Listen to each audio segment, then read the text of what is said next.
அமைச்சர் ஏன் அங்கே சீக்கிரமாக வந்தார், செந்தில் பாலாஜி எப்படி உடனே வந்தார் கேட்குறதுலாம் அபத்தங்க. மகேஷ் பொய்யாமொழி அங்கேருந்து வண்டியை வேகமாக பிடிச்சா 30 நிமிஷம் கான்வாயில் பிடிச்சா.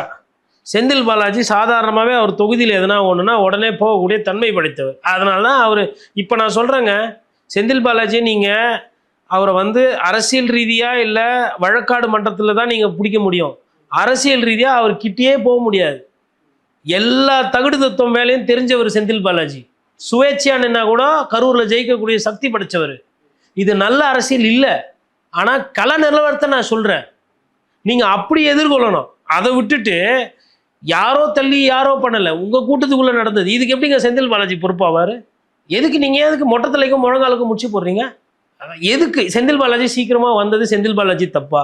செந்தில் பாலாஜி சீக்கிரமாக வந்ததுனால ஒரு உயிர் எக்ஸ்ட்ரா போயிடுச்சிருந்ததுன்னா அது சரியா தப்பா? ஆம்புலன்ஸ் சீக்கிரமாக அவ்வளோ வந்ததுனால கொஞ்சம் உயிர்கள் காப்பாற்றப்பட்டிருக்கு, அது சரியா தப்பா? அரசியல் காழ்ப்புணர்ச்சியை தள்ளி வச்சிட்டியா நீங்கள் பார்க்க மாட்டேன்றீங்க. காவல்துறையை சேர்ந்தவரோட ஒரு வீட்டில் ஒருத்தர் சாவு விழுந்திருக்குதுங்க, அங்கே போய் தெரிஞ்சு அமைச்சிருப்பாரா? இல்லை அந்த கரூரில் இருக்கிற ஆம்புலன்ஸ்லாம் சதி வேலைக்கு ஓட்டுறாங்கன்னா அவங்கெல்லாம் மனுஷன் டிரைவர்கள் மேலே கை அடிச்சிருக்கீங்க. நான் என்ன கேட்குறேன்னா, இப்படி ஒரு சதி திட்டம் இருக்குன்னா அந்த கரூர் ஆம்புலன்ஸ் ஓட்டுற ஒருத்தருக்கு மனசாட்சி இருக்காது?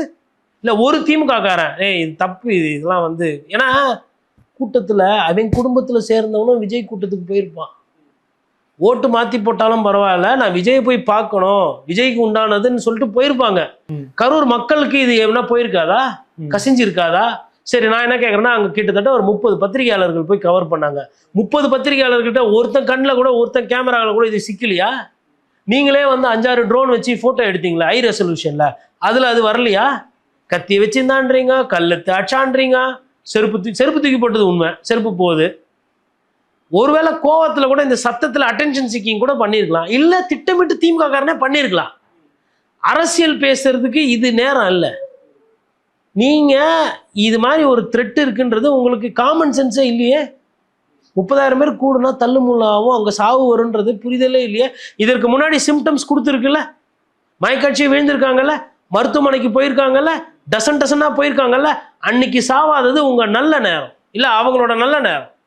இன்னைக்கு செத்தது உங்கள் கெட்ட நேரம். இதுதான். இதில் வந்து கரூரில் ஆச்சு, இது வந்து அங்கே நடக்கலை இங்கே நடக்கலை. நான் சொல்கிறேன், உங்கள் தொடரில் நீங்கள் சரி செய்யலைன்னா அடுத்து இனிமேல் போகிற இடம்லாம் இது நடக்கும்.